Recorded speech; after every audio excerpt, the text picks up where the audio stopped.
are in the midst of campaign season, of course, so we're bringing in all the big hitters. Introducing here a gentleman named Don Brown, who is running for the U.S. Senate on the Republican side. You know the state. You're from here. Right. Grew up in the eastern part of the state where I was a sports anchor at WITN, my first job. Love Channel 7. That's cool. Yep. That is, yeah. They interviewed me just the other day, as a matter of fact. Okay. Yep, well, right. they're not in Washington, or they were in Chocowinity when I was there. Across the river. That Yep. shows you, and that building's gone, which I find sad. I wasn't aware of that. That was an institutional building over there. Yeah. Oh, and just so many memories, and it's gone now. Grew up in Plymouth. What was Plymouth like when you were growing up there in the 60s, 70s? Well, Washington County now. Washington is Beaufort County. Yes. Plymouth is the county seat of Washington County, which is the poorest county in North Carolina. When I was growing up there was a large warehousing plant, employed 3,000 people. With NAFTA, that's down to about 300. So the poverty level is high, but I would not trade my upbringing for anything. I've got friends that have gone to Country Day in Latin and Ravenscroft. Good for them. Yeah. But I would never trade that. And my sister is retired there. She's the former postmaster at Bath. I love to go home and get away from it all. The Bear Festival's there. I love to go to them by the river and just chill out and relax. It's one of the peaceful places to go that I love to go, and I appreciate the question. Well, Plymouth was a football powerhouse when I was a sports anchor there. Bath did very well in softball. Yeah, right. Yeah. Back in the day. You go off to UNC then. Right. Not every kid from Plymouth can do that, so that was a good accomplishment. Then to the Navy. Was that the plan all along? I decided that I wanted to be a naval officer my senior year at Chapel Hill. I wish, in some respects, I thought about it earlier. Took the AOCS, that's the Aviation Officer Candidate Test, passed it, and took the OCS test and passed it. But at the time, we were only taking in engineers. We were coming off Jimmy Carter's recession that he left Reagan with in the early 80s, and the capital gains cuts had not yet kicked in. And so I was not picked up initially for AOCS, wanted to be a pilot, and then decided, I got into law school. I really wanted to be a naval officer and apply for the JAG program. Got picked up for the JAG program in the first semester in law school. The recruiter said, listen, I see you took the AOCS test. We can have you in Pensacola in 6 weeks. But the catch was I did not have uncorrected 20/20 vision, and so they were going to put me in the back seat. It was still a close call, but I elected to remain in the Navy JAG program. I think it was the right call, but that's sort of the way I got to where I got. Then how many years did you spend in the Navy? 5 active, a total of 16 altogether with the reserve time. So some of the greatest days of my life, and one of the hardest decisions I ever had to make was whether to stay in the Navy or get out. And I always wonder what if, but here we are. I'm at WJHP with Bob Buckley. Yeah. What can I say? I guess I made the right decision. Maybe. People might question your judgment on that one. Well, you already called me a heavy hitter, so I guess we're off to a good shot, right? I did. Good start. Then you got into writing books. Yeah. How did that happen? Accidentally. Back in the day, you mentioned I went to UNC. Well, I was a Carolina fan, and in about 2003, Matt Doherty was the basketball coach. And Raymond Felton was a freshman, and Sean May was a freshman. And we went over to a friend's house for an Epiphany party, right about this time of the year, as a matter of fact, about the time of the Epiphany. And I got sick at the party. And I wrote the hostess a note, and she said, that was the best note anybody ever wrote me. And I remember starting the note, it was the best of times, it was the worst of times, quoting Dickens. Don't remember what else. That's the best note anybody ever wrote me. You should write a book. And I thought, well, what the heck? So I sat down and started writing a military historical fiction novel, which was my 10th. I've had 16 published, but that book was the 10th published. And wound up going from there, and it's been a real blessing to be able to write. I love to write, and being an author has been one of the highlights of my life because I like to write so much. Are they Clancy-esque, since that's Well, part of them, we have a Navy JAG series. That's Christian fiction, but Zondervan is the publisher, and they wanted, some action, military type stuff. And so the first book in the series, Treason, actually hit #1 in the world on Amazon in 2009, 4 years after it was published. The background on that is that Zondervan had brought in a marketing vice president from General Motors. Zondervan's in Michigan. And he read my book, said these are pretty good. And he ordered them onto Kindle. And right about that time, Fort Hood occurred, unfortunately. But the Treason storyline is about radical Islamic infiltration inside the U.S. Navy. And the storyline, some say, predicted, quote unquote, Fort Hood, but it blew up. And I'll never forget, I'm across the street in Harris Teeter, and my agent calls me and says, hey, go look. And I looked on the Kansas City Star. the top ranked novel in the world was Trees and Going Rogue by Sarah Palin was the nonfiction. And I'm thinking, what's the matter here? I've got an internationally best-selling novel, and I got 75 cents in my pocket. Something doesn't compute. Yeah, and as a lawyer, maybe you need to redo your contract. Yeah. Before we get into the actual running, because let's get into the race first. So why then do you make this leap from writing to politics? Well, never planned on doing it. I always had a fascination with politics. I got out of the Navy and went to work with a firm called Maupin, Taylor & Ellis. Tom Ellis was Jesse Helms' political buddy. Yes. And that's one of the reasons I got out of the Navy. I admired Tom Ellis, admired the work, and they brought me to their Rock Hill office in the Charlotte area. Some years later, 2 years ago, or 2023, I had a bunch of folks encourage me to jump in a congressional race in the 8th District, which I did at the very last minute on the Wednesday before Thanksgiving. Ran a pretty decent race and enjoyed it, thought I was done. And then I had my opponent's supporters approaching me about entering the Senate race. And so here we are. 8th District would have been Richard. No, he's the 9th. That's Mark Harris. Mark Harris is the congressman. He's doing a great job. He's become a good friend. Couldn't be more pleased that he's our congressman. So why are you the person who can beat Roy Cooper? Because you got to have a prosecutor to beat Roy Cooper. Number one, I'm the only prosecutor in the case. Whatley cannot win. I'm convinced of that. I've been all over the state. We knew Tillis was not going to win. I'm going to chase Roy Cooper all over the state and prosecute him based on his record. And I'll tell you, for me, it's personal. Because, and I've shared this story with others, I'll share it with you.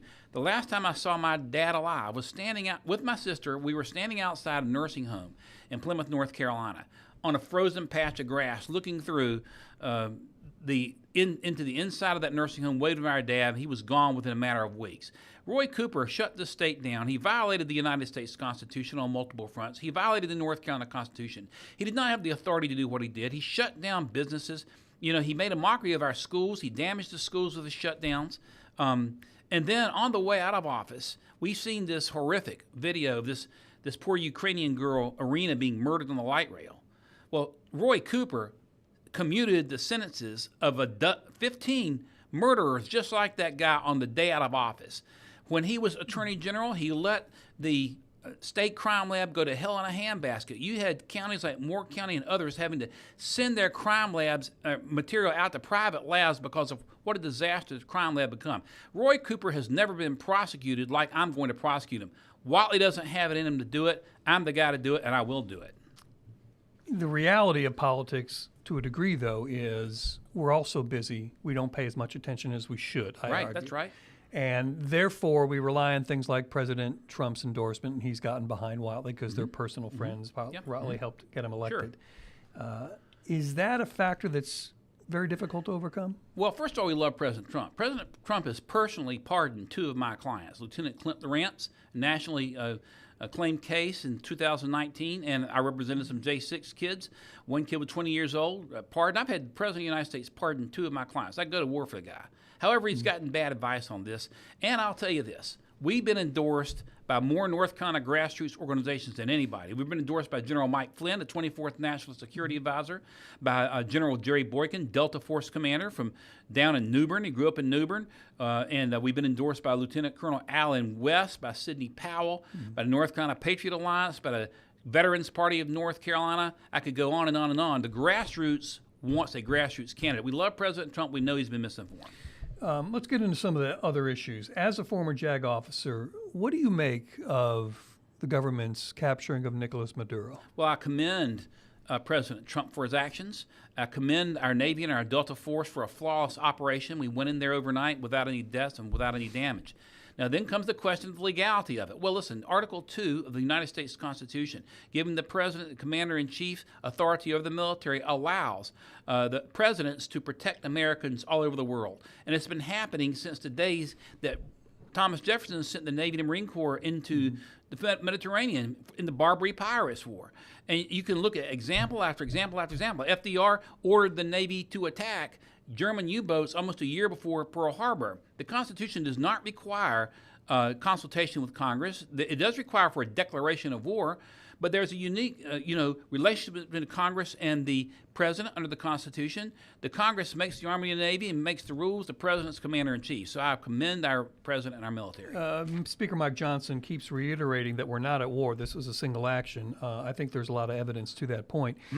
I hear a lot of people will just spout this term, it violates international law. I got to tell you, I've looked and I cannot find any international law that applies to this. There are international norms, Right, that's perhaps. correct. That's right. So what would you say if to someone, because several U.S. senators said it violates international law. What do you tell them? There's no international law that it violates, no Geneva Convention that it violates. I mean, they didn't say that when these are Democrats primarily. They didn't say that when Obama was using drones to hit even American citizens in Somalia or wherever. They didn't say that. Of course, it is within the issue is it constitutionally authorized, and it is. And presidents since Thomas Jefferson have been using the military to protect Americans, even short of declarations of war. There have only been 5 declarations of war, by the way. Right, and the last one was World War against II. Germany in World War II. That's exactly right. Yeah, Germany came after Japan. I think one place that the administration might be able to take some legitimate heat is what comes next. Now, there may be a plan, but they haven't articulated what that plan may be, at least to any detail. Do you have any? I mean, are they open for criticism on that? Well, neither the president nor my good friend Pete Hegseth call me to put me in on it. But let me just say this: that's a separate question, aside from the military question you've addressed, which is legally justified, no question. However, I'll remind you, you know this anyway, Bob, but I'll remind our listeners that when Maduro and before him Chavez came in, Venezuela became a communist country. They nationalized American oil fields and took property. Over $150 billion in arbitration awards have been assessed against this communist state in favor of American companies which have not been paid. So I would imagine that we probably will send folks in and probably send our excellent oil producers in to try to get those fields back up to speed. They're down to about a quarter of capacity. That's what happens when communists run things.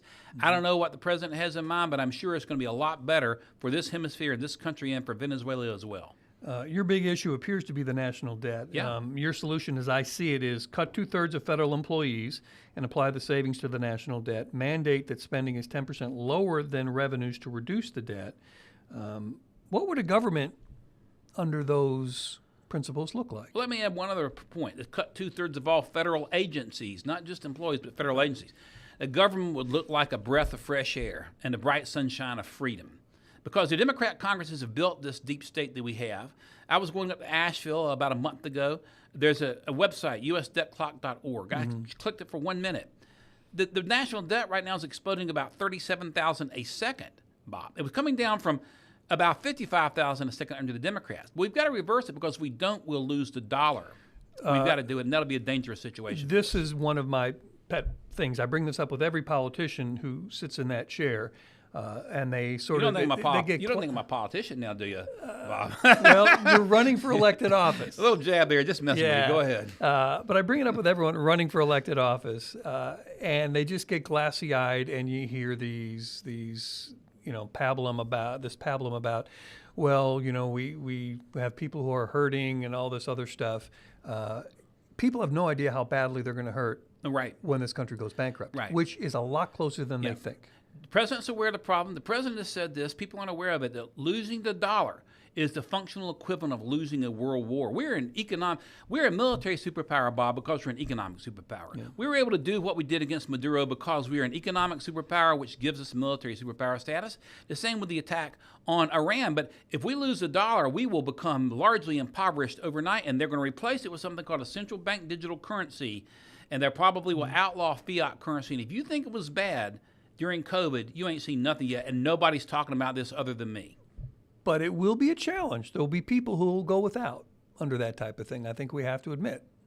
Well, I mean, people who will go without. First of all, the Constitution does not create a lollipop factory to give away Obama phones and lollipops, this, that, and the other. We have to understand that the Constitution is a great document that sets forth a limited government with limited powers, and we've got to get back to the constitutional framework, or everybody will be hurting, not just a few, everybody.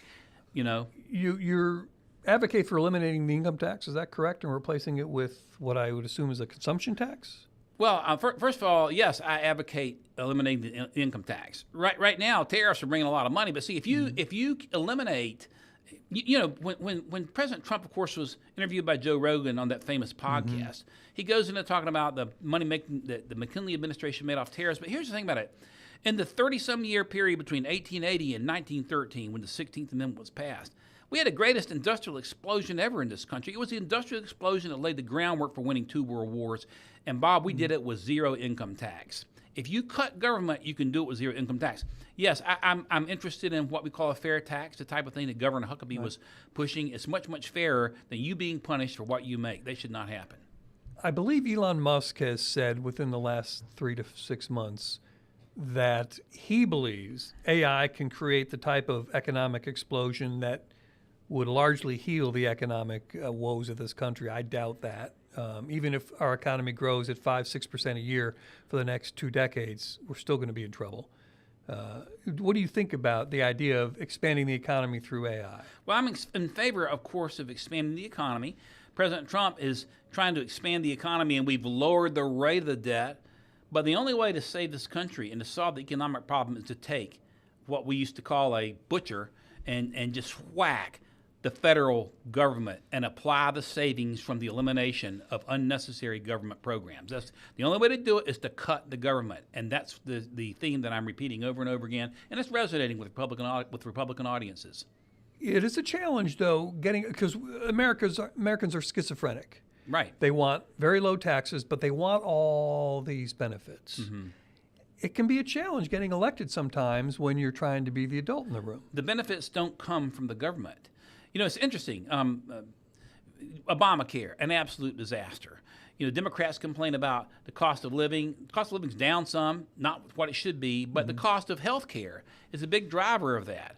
But I remember when I was in Chapel Hill, we talked about this. I would call home to Plymouth, North Carolina, and my daddy would bust my chops for running up a $50 phone bill. Fast forward 40 years, my son's in Afghanistan, and I'm talking to him on a Facebook message at zero cost because we busted up Ma Bell. Same thing needs to happen at Blue Cross. The benefits come from the private sector and competition, not from the government. That's what we got to do. I understand that, and there's some validity there, I think, but at the same time, shopping for healthcare is not the same as shopping for a long-distance carrier or even food. Well, no, but why does the government have a role in that? Look, here's the thing about it. Shopping for healthcare is close for health insurance. Could be analogous to shopping for auto insurance. I've got USAA, but I could buy State Farm, I could buy Allstate, I could buy Nationwide, a whole bunch of them.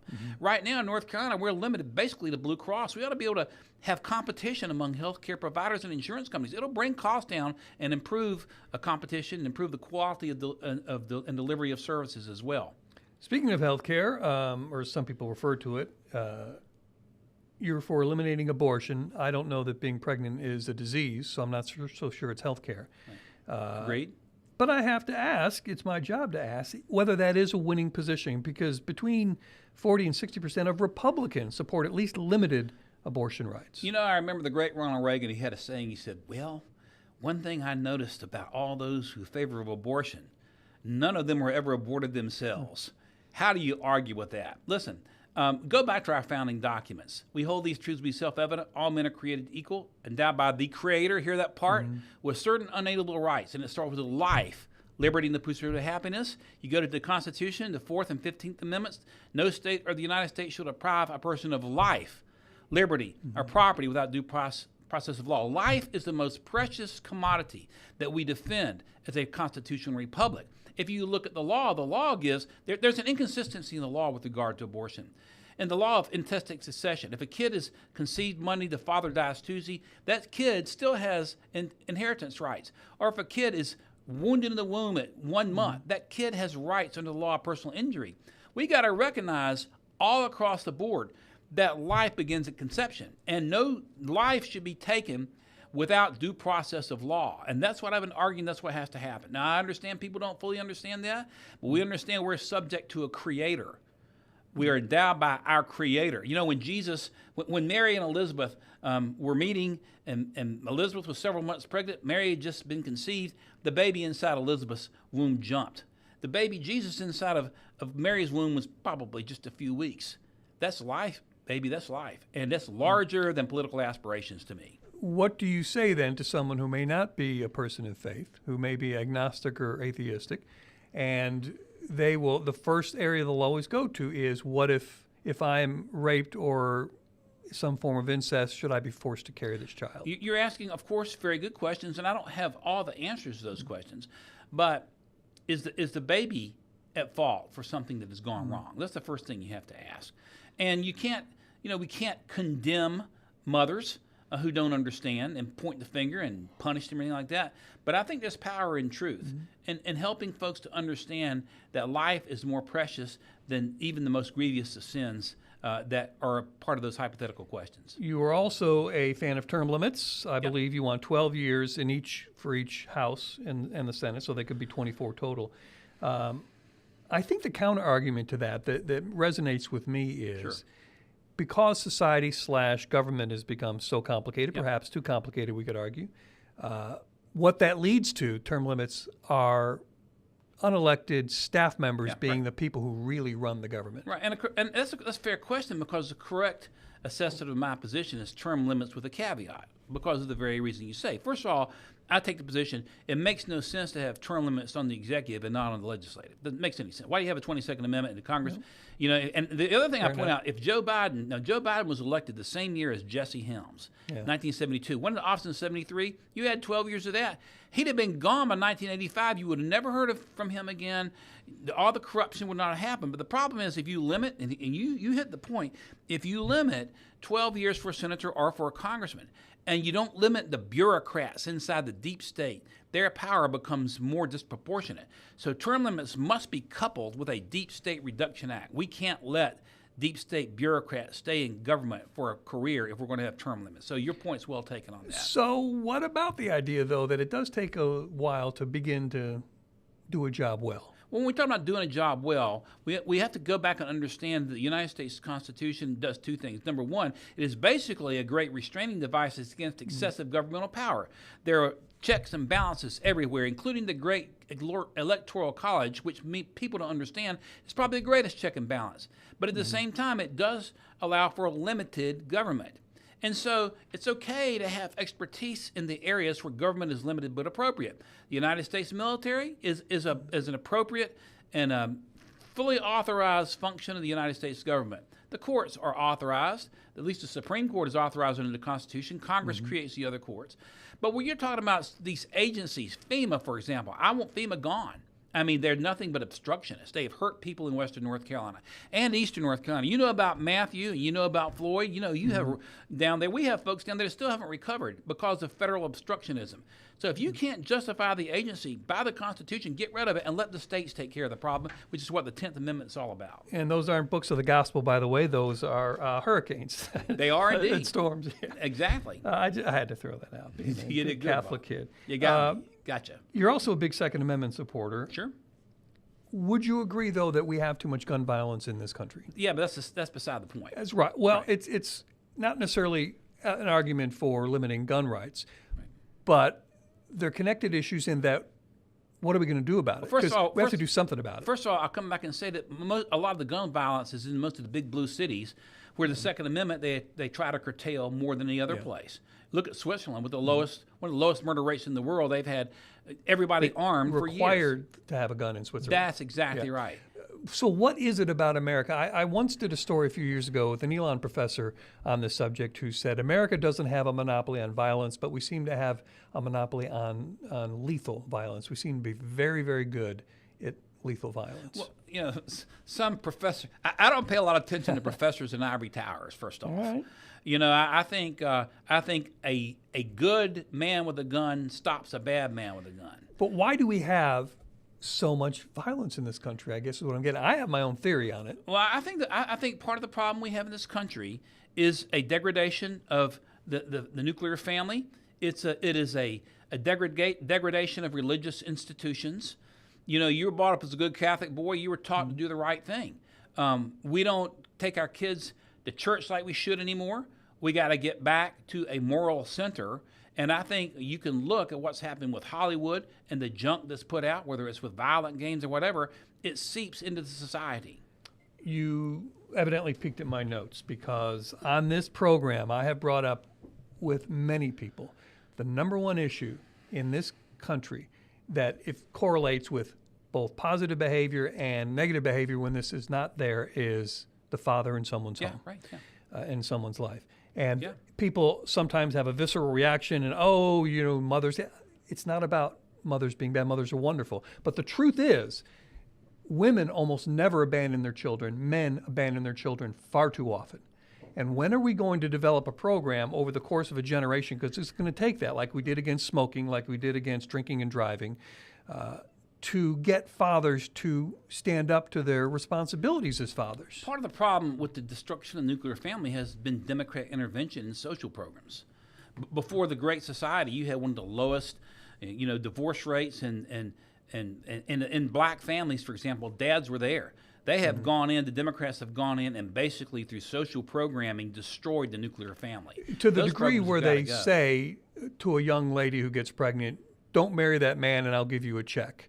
But if you marry him, you're on your own. It's a disincentive.